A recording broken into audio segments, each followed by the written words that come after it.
दोस्तों, स्वागत है आप सबका फिर से अपने YouTube चैनल सात्विक वाणी में। हर हर महादेव।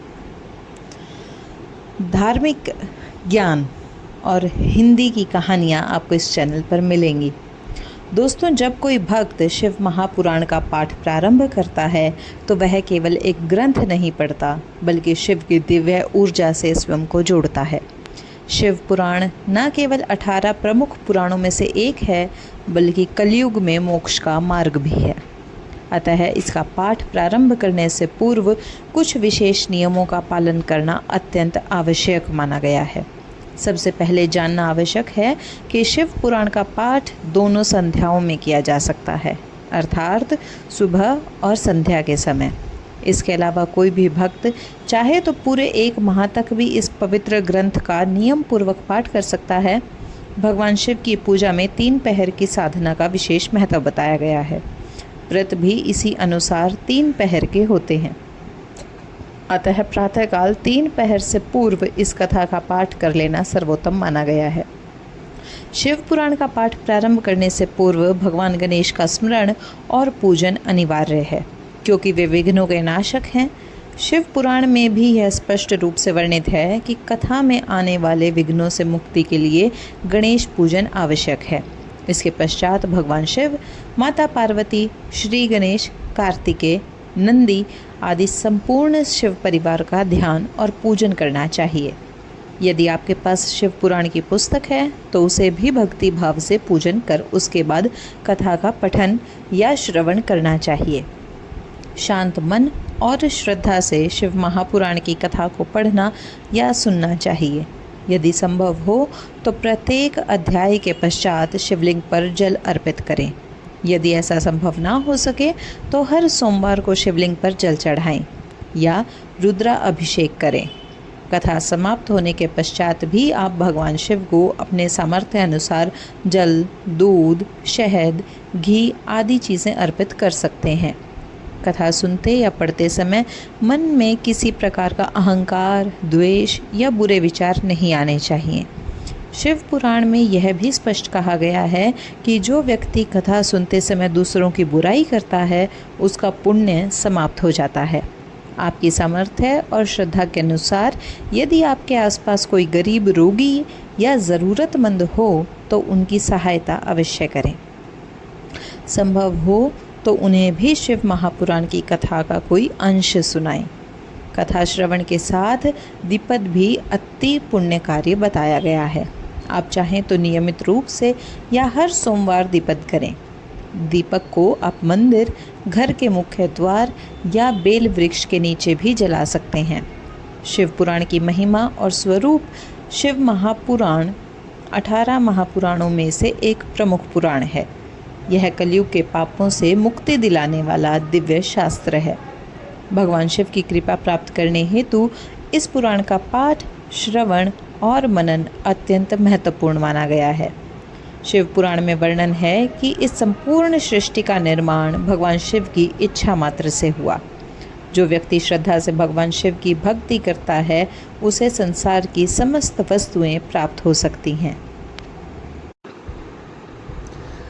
भगवान शिव अपने भक्तों की मनोकामना पूर्ण करते हैं और बहुत शीघ्र प्रसन्न हो जाते हैं। इस पुराण में कहा गया है कि जो नियमित रूप से शिवलिंग की पूजा करता है या शिव का ध्यान करता है, उसे जीवन के कष्टों से लड़ने की शक्ति प्राप्त होती है और उसके दुख दूर हो जाते हैं। शिव महापुराण में 24,000 श्लोक हैं। इसमें विद्वेश्वर संहिता, रुद्राक्ष संहिता, कोटि रुद्र संहिता, उमा संहिता, कैलाश संहिता और वायु संहिता जैसे खंड सम्मिलित हैं। यह पुराण स्वयं भगवान शिव द्वारा कथित माना गया है। महर्षि वेदव्यास ने सनत कुमारों के आग्रह पर इसे लिपिबद्ध किया था। यद्यपि इस पुराण के श्लोकों की संख्या प्रारंभ में 1 लाख थी, परंतु व्यास जी ने इसे 24,000 श्लोकों में संक्षिप्त कर दिया। पुराणों की श्रेणी में शिव पुराण का स्थान चौथा है। इसे समस्त पुराणों के मस्तक का तिलक कहा गया है। जो भक्त प्रेम पूर्वक श्रद्धा से इस पुराण को पढ़ते और सुनते हैं, वे भगवान शिव के प्रिय बन जाते हैं और अंत में परम गति को प्राप्त करते हैं। यह पुराण मुख्यतः भगवान शिव की महिमा, उनके चरित्र, विवाह, पुत्रों की उत्पत्ति, रहवास और संहार लीला का वर्णन करता है। भगवान शिव को संहारकर्ता के रूप में जाना जाता है। उन्हें गंगाजल, बेलपत्र, धतूरा आदि चीज़ें अर्पित किए जाते हैं। वे सादे रूप में बाघर, रुद्राक्ष, चिता की भस्म और त्रिशूलधारी रूप में पूजित होते हैं। उन्हें नटराज के रूप में भी पूजा जाता है, जो जीवन और मृत्यु के तांडव का प्रतीक है। भगवान शिव का एक नाम नीलकंठ भी है। यह नाम उन्हें तब मिला जब समुद्र मंथन के दौरान निकले कालकोट विष को उन्होंने अपने कंठ में धारण कर लिया था। इस विष की अग्नि से सृष्टि को बचाने के लिए भगवान शिव ने उसे पी लिया था, जिससे उनका कंठ नीला पड़ गया और वे कहलाए नीलकंठ महादेव। ऐसे परोपकारी और अपरिग्रही भगवान शिव के चरित्र का वर्णन करने के लिए ही इस शिव पुराण की रचना की गई है। अब प्रस्तुत करते हैं शिव पुराण महात्म्य, जिसमें शिव जी के साधना विषयक प्रश्न करने पर श्री सूत जी ने उन्हें शिव पुराण की उत्कृष्ट महिमा और सुंदरता का वर्णन किया है। श्री जी ने पूछा है, हे ज्ञानी सूत जी, आप संपूर्ण सिद्धांतों के ज्ञाता हैं। हे प्रभु, कृपया हमें प्राचीन कथाओं के सार तत्व का विशेष रूप से वर्णन कीजिए। ज्ञान, वैराग्य और भक्ति से प्राप्त होने वाले विवेक की वृद्धि कैसे होती है?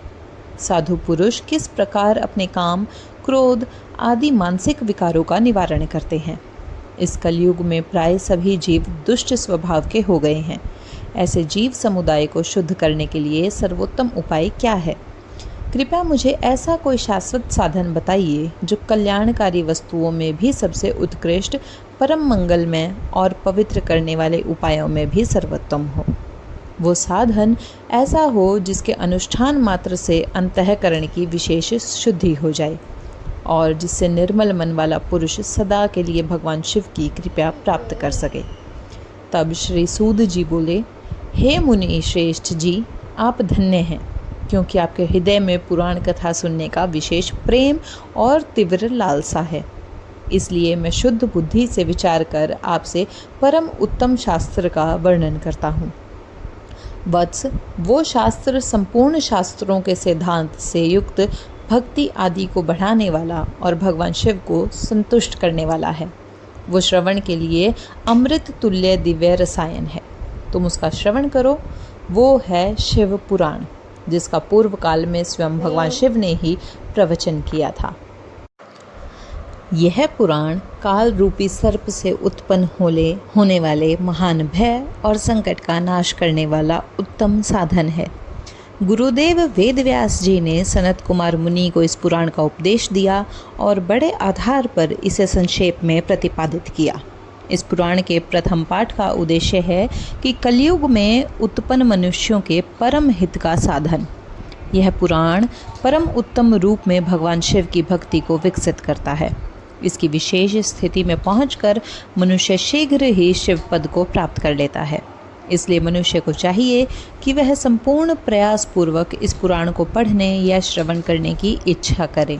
इसका अध्ययन परम अभीष्ट फलदायक माना गया है।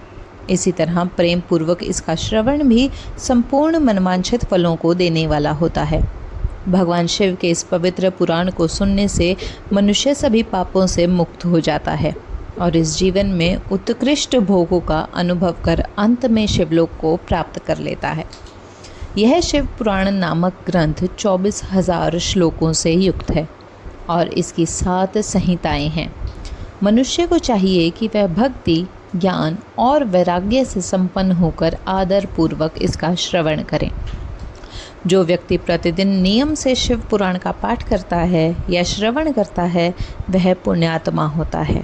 इसमें कोई संदेह नहीं।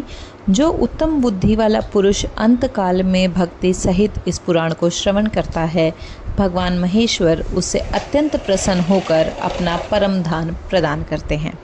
जो प्रतिदिन श्रद्धा और आदर पूर्वक इस शिव पुराण का पूजन करता है, वह इस संसार में संपूर्ण भोगों का उपभोग कर अंत में भगवान शिव के परम पद को प्राप्त कर लेता है। जो प्रतिदिन आलस्य रहित होकर स्वच्छ वस्त्र आदि से युक्त होकर इस पुराण का सत्कार करता है, वह सदा सुखी रहता है। यह शिव पुराण निर्मल, पवित्र और भगवान शिव का सर्वस्व है। जो व्यक्ति इस लोक और परलोक में सुख की कामना करता है, उसे आदरपूर्वक इसका श्रवण अथवा पाठ करना चाहिए। यह पवित्र और उत्तम शिव पुराण धर्म, अर्थ, काम और मोक्ष, इन चारों पुरुषार्थों को देने वाला है। अतः सदा प्रेम पूर्वक इसका श्रवण और विशेष पाठ करना चाहिए। आपने कृपा करके हमें यह अद्भुत और दिव्य कथा सुनाई है। भूतल इस कथा के समान समाज कल्याण का कोई दूसरा श्रेष्ठ साधन नहीं है। यह बात हमने आज आपकी कृपा से निश्चयपूर्वक समझ ली है। हे सूर्य जी, कृपा करके बताइए कि इस कलयुग में इस कथा को सुनने से कौन कौन से पाप भी शुद्ध हो सकते हैं। कृपया बताकर इस जगत को कृतार्थ कीजिए। तब श्री सूद जी कहने लगते हैं, हे मुनिवर, जो मनुष्य पापी, दुराचारी, काम, क्रोध आदि में निरंतर डूबे रहते हैं, वे भी इस शिव पुराण के श्रवण और पठन से अवश्य ही शुद्ध हो जाते हैं। इसी विषय में ज्ञानी मुनि एक प्राचीन इतिहास का उदाहरण दिया करते हैं, जिसके श्रवण मात्र से पापों का पूरी तरह से नाश हो जाता है। प्राचीन काल की बात है।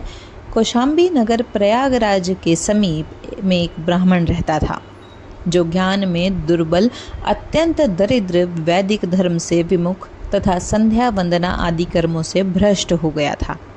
वो अपने ऊपर विश्वास करने वाले लोगों को धोखा देकर उनका धन हड़प लिया करता था। उसने ब्राह्मणों, ऋषियों, क्षत्रियों, वैश्य और शूद्रों सभी को छल कपट से ठग लिया था, किंतु उसने अपने पापित धन का एक भी भाग कभी धर्म कर्म में नहीं लगाया।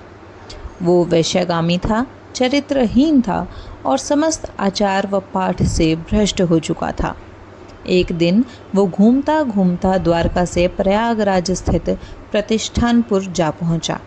वहां उसने एक सुंदर शिवालय देखा, जहां कई साधु संत एकत्र थे।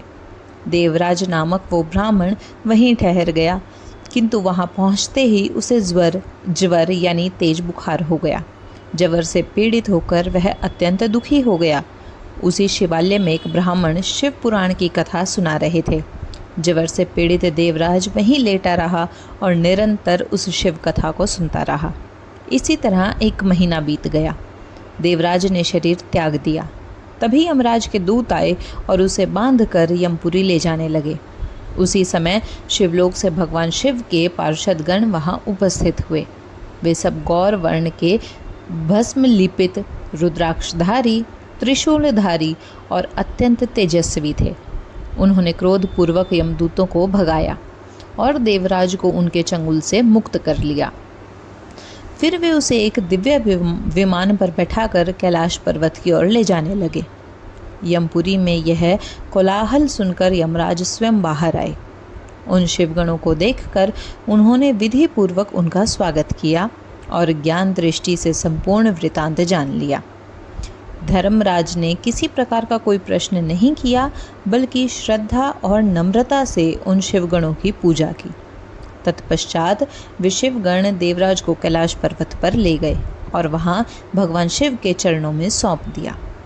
हे मुनिवर, इस प्रकार शिव पुराण का श्रवण करने मात्र से ही एक अत्यंत पापी ब्राह्मण भी मोक्ष का अधिकारी बन गया।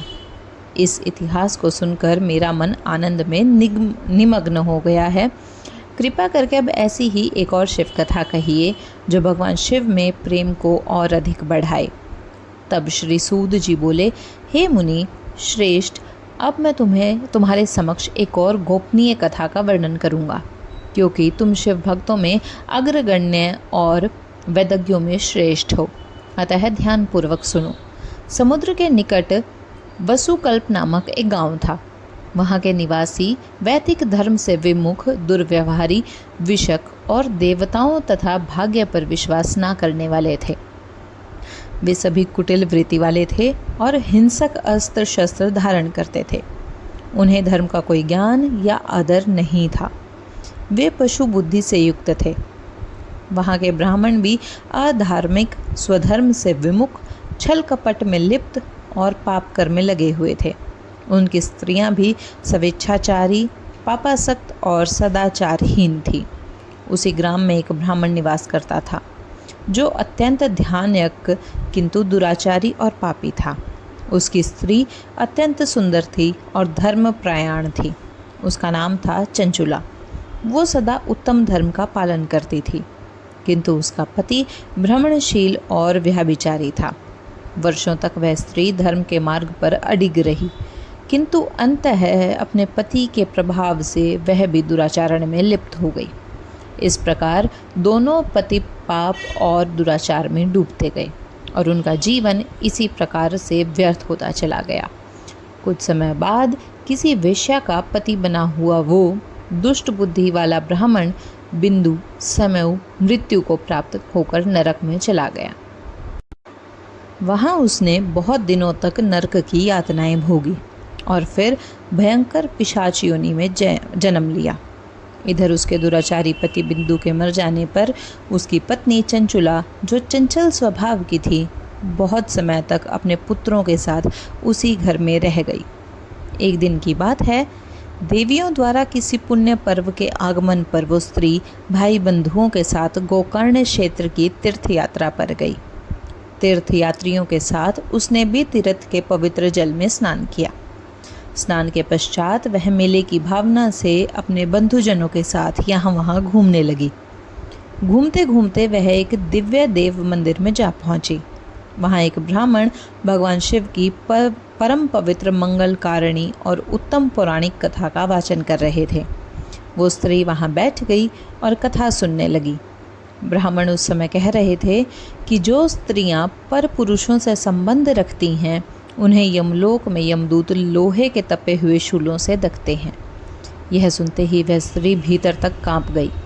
कथा समाप्त होने के बाद जब सभी श्रोता वहाँ से चले गए, तब वह एकांत में बैठकर उस ब्राह्मण देवता से कहने लगी, हे ब्राह्मण देवता, मैं अपने धर्म को नहीं जानती थी, इसलिए मेरे द्वारा अत्यंत घोर दुराचार हुआ है। कृपया मुझ पर कृपा कर मेरे उद्धार का उपाय कीजिए। आज आपकी वाणी के रस से ओतप्रोत इस प्रवचन को सुनकर मेरे भीतर भारी भय उत्पन्न हो गया है। मैं पाप में डूबी हुई हूँ। मुझे अब यह संसार व्यर्थ लगने लगा है। मृत्यु के समय जब वे भयानक यमदूत मुझे पकड़ेंगे, गले में फंदा डालेंगे, तो मैं कैसे सहन कर पाऊंगी। जब नरक में मेरे शरीर के टुकड़े टुकड़े किए जाएंगे, उस समय की विशेष पीड़ा को मैं कैसे सहन करूंगी। हाय, मैं मर गई। मेरा अंतःकरण जल गया। मैं संपूर्ण रूप से नष्ट हो गई, क्योंकि मैंने जीवन भर पाप ही किए हैं। हे ब्राह्मण, अब आप ही मेरे गुरु हैं, आप ही मेरे पिता और आप ही मेरी माता हैं। मैं आपकी शरण में आई हूँ, कृपया मेरे उद्धार कीजिए। वो ब्राह्मण के चरणों में गिर पड़ी।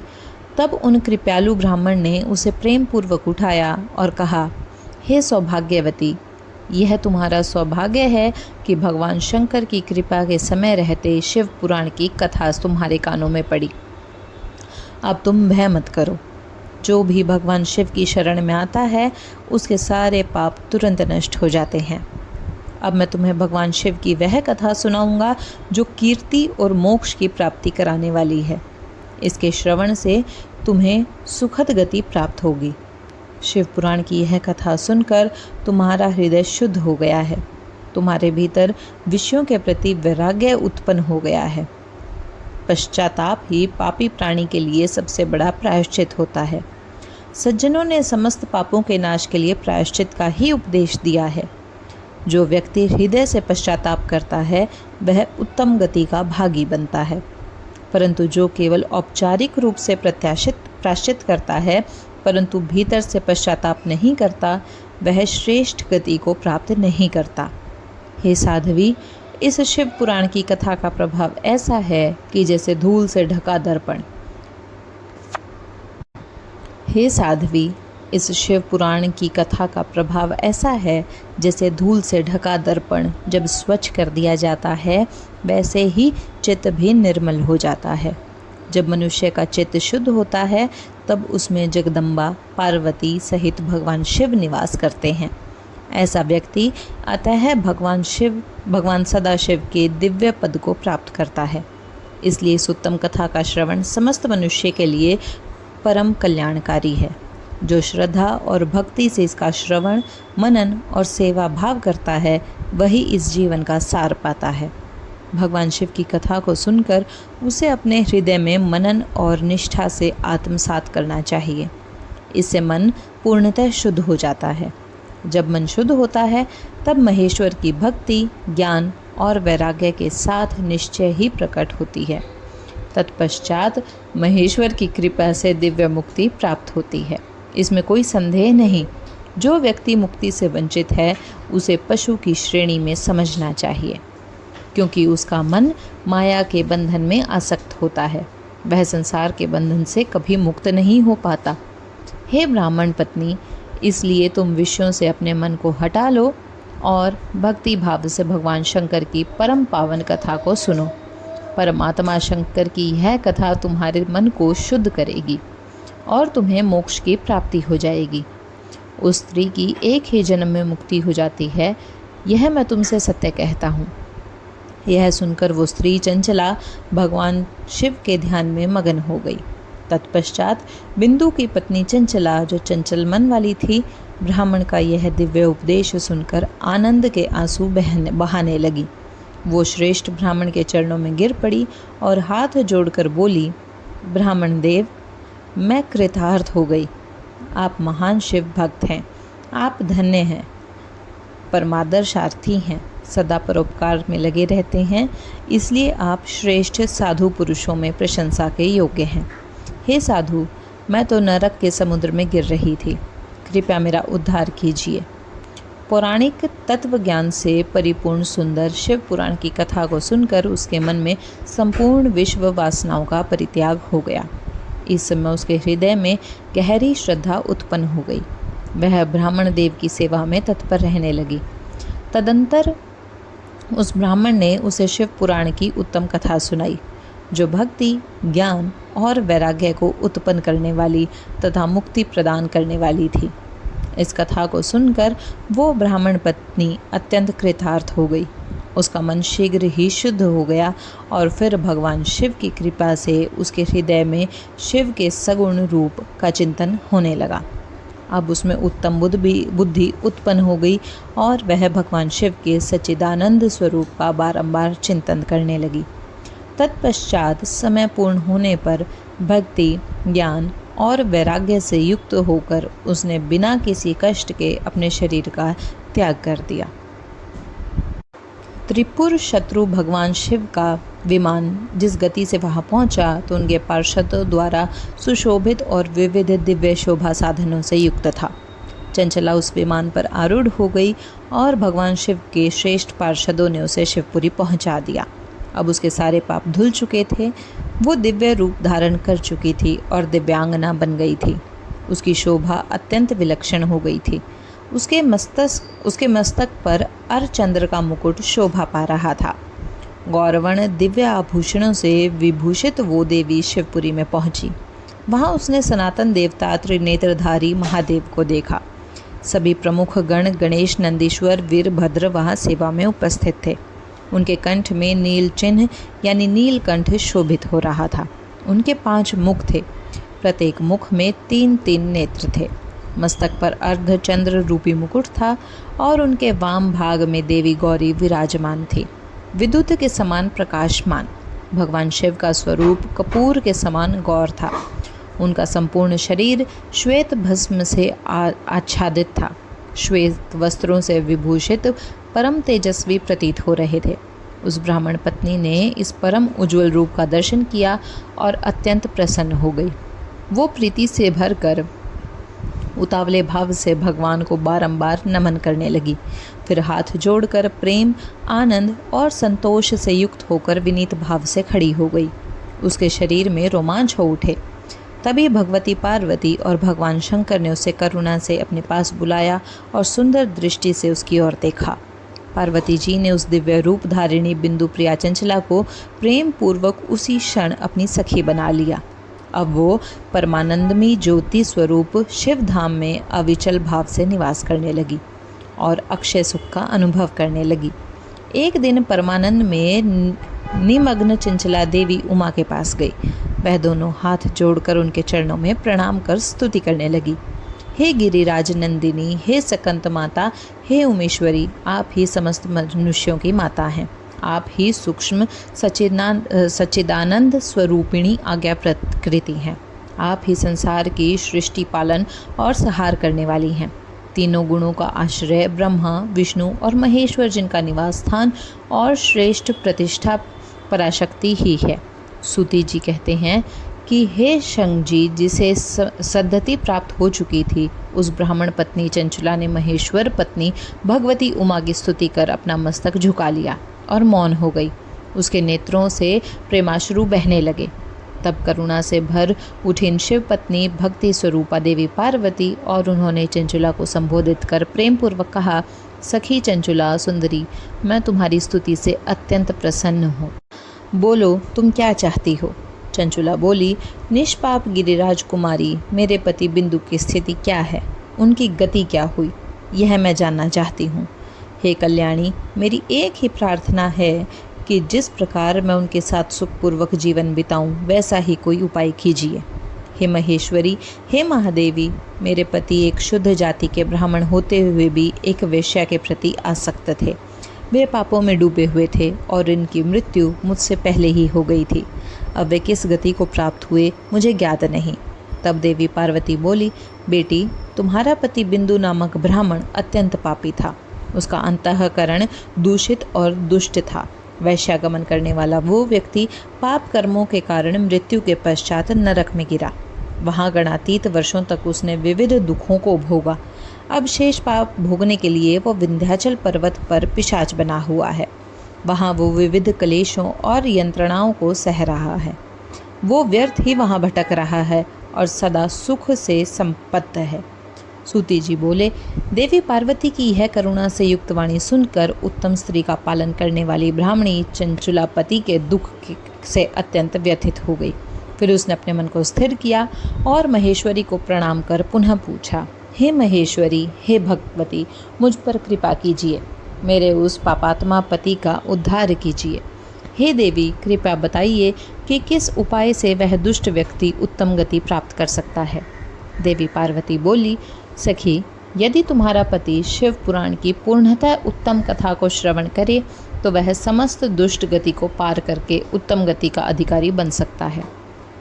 देवी पार्वती के अमृत के समान मधुर वचनों को सुनकर चंचुला ने हाथ जोड़कर मस्तक झुका लिया और बारंबार प्रणाम कर उनसे प्रार्थना करने लगी, हे देवी, कृपया कर मेरे पति को शिव पुराण सुनने की व्यवस्था कीजिए, जिससे उसके समस्त पाप निविष्ट हों और उसे उत्तम गति प्राप्त हो।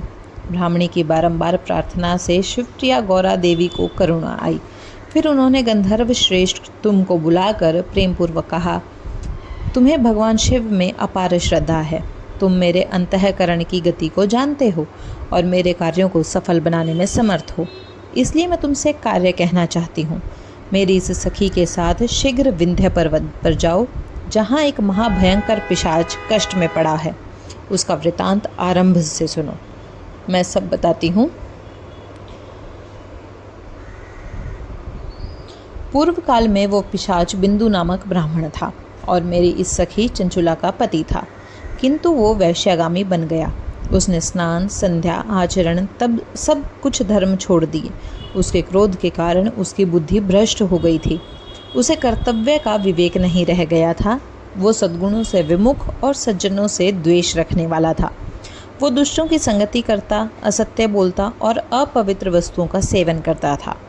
हिंसा में प्रवृत्त होकर वो अस्त्र शस्त्र लेकर व्यर्थ ही हिंसा करता, बिना हाथ धोए भोजन करता और पराई स्त्रियों के घरों में व्यर्थ विचरण करता था। चंचुला का पति चांडालिनियों से प्रेम करता था और प्रतिदिन वैश्याओं के संपर्क में रहने लगा था। वो अत्यंत दुष्ट और पापी था। उसने अपनी पत्नी की प्रीति को त्याग दिया और कुसंग में ही आनंद लेने लगा। अंत समय पर उसकी मृत्यु हो गई। वो पापी आत्मा वैश्याओं के भोग स्थान कन्यानभुंज यानी कानपुर में गई और वहाँ पर अनेक नरकों का भोग करने के बाद अब वो विंध्य पर्वत पर पिशाच बना हुआ है। वहाँ वो पिशाच अपने पापों का फल भोग रहा है।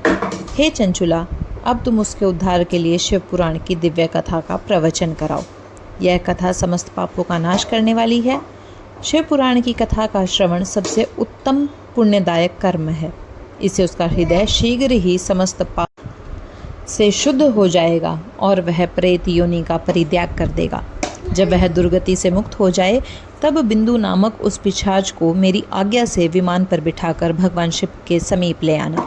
माँ पार्वती के इस प्रकार आदेश देने पर गंधर्वराज तुम अति प्रसन्न हुए। प्रिय मित्र, तुम तक्षण विंध्याचल पर्वत की ओर चल पड़े। अब आपको पता चल गया कि तुम कौन थे और उनका कार्य क्या था।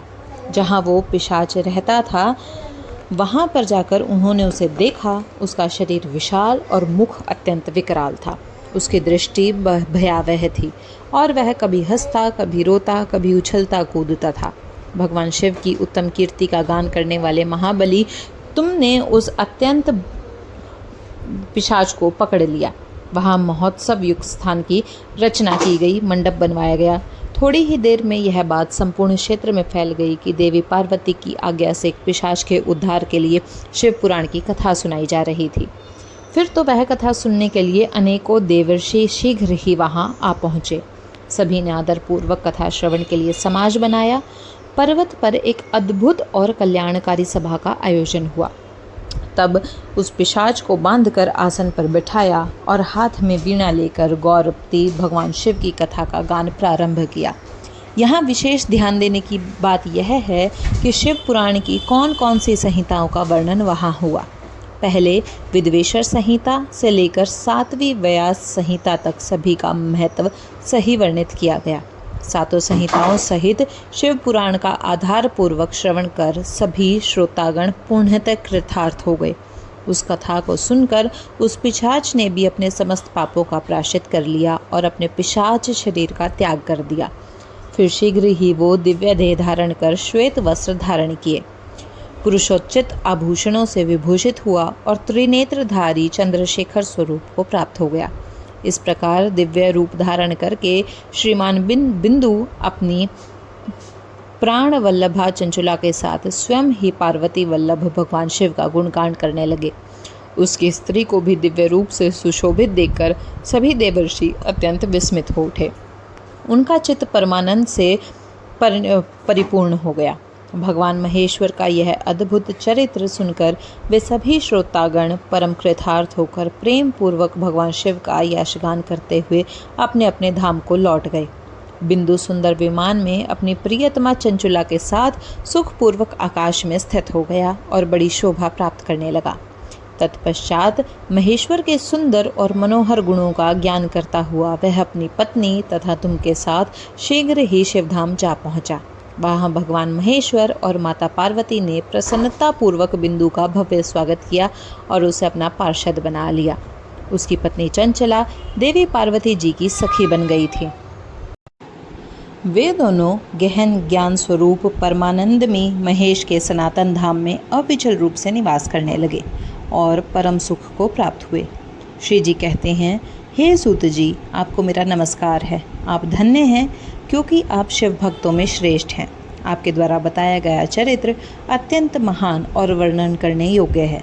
अब कृपया करके कल्याणकारी शिव पुराण के श्रवण की विधि बताइए, जिससे सभी श्रोताओं को उत्तम फल की प्राप्ति हो सके।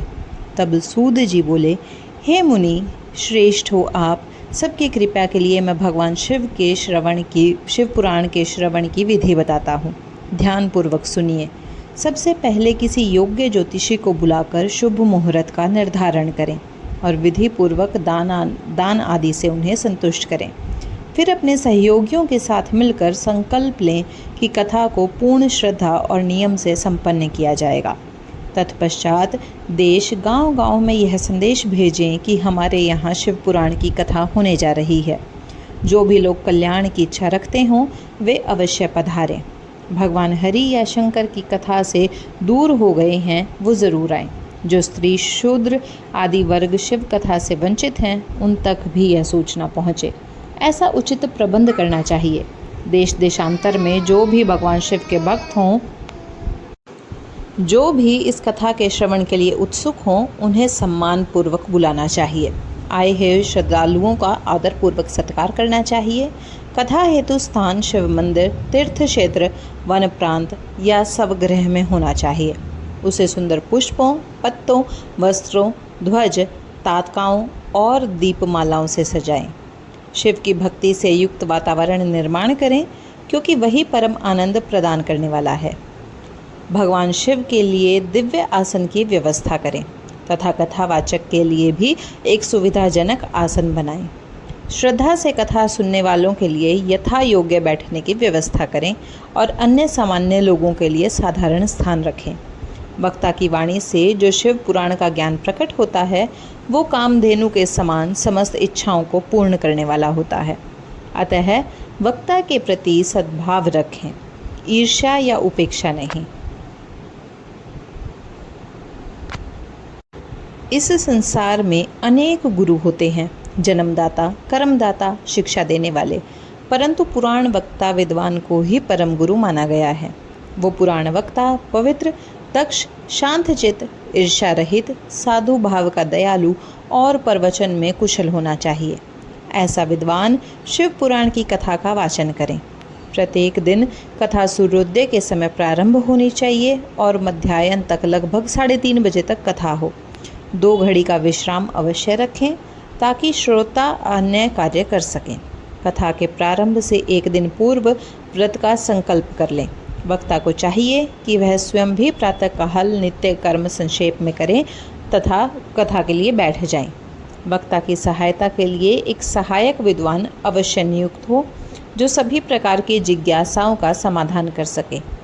कथा में आने वाले विघ्नों की निवृत्ति हेतु सर्वप्रथम गणेश पूजन करें। इसके पश्चात भगवान शिव तथा शिव पुराण ग्रंथ की पूजा करें। तब उत्तम बुद्धि वाला श्रोता तन, मन, वचन से शुद्ध होकर श्रद्धा से कथा का श्रवण करें। जो श्रोता और वक्ता अनेक प्रकार के विकारों जैसे काम, क्रोध, लोभ, मोह, मद, मात्र से युक्त हो, स्त्री में अत्यधिक आसक्त हो, पाखंडपूर्ण बातों में रुचि रखते हों, वे इस पुण्य के भागी नहीं होते।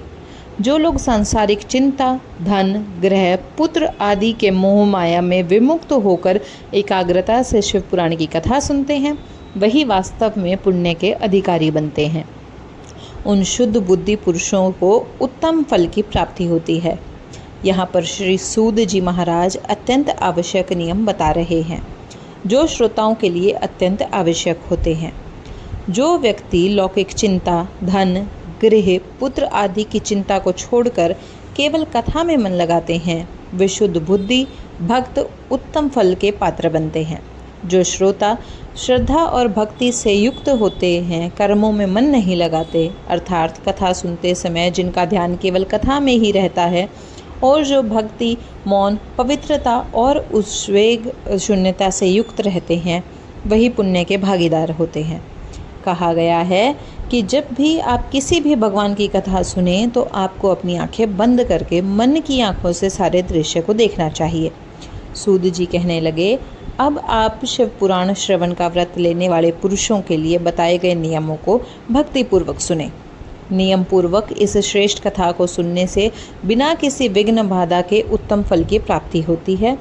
जो लोग दीक्षा से रहित होते हैं, उनका कथा श्रवण में अधिकार नहीं होता। अतः सुनने की इच्छा रखने वाले सभी लोगों को पहले वक्ता से दीक्षा ग्रहण करनी चाहिए।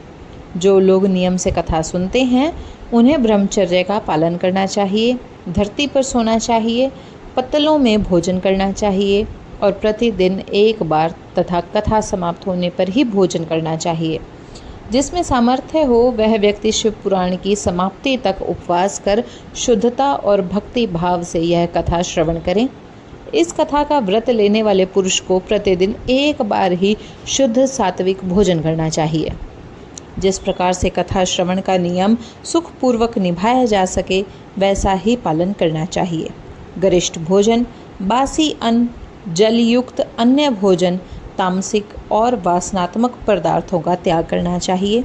जिसने कथा का व्रत ले रखा हो वो प्याज, लहसुन, शलगम, गाजर, मादक वस्तुओं तथा मांसाहारी वस्तुओं का त्याग कर दे। कथावृत पुरुष को क्रोध, काम, लोभ जैसे विकारों को छोड़ना चाहिए। उसे ब्राह्मणों, साधु संतों की निंदा भी त्याग देनी चाहिए।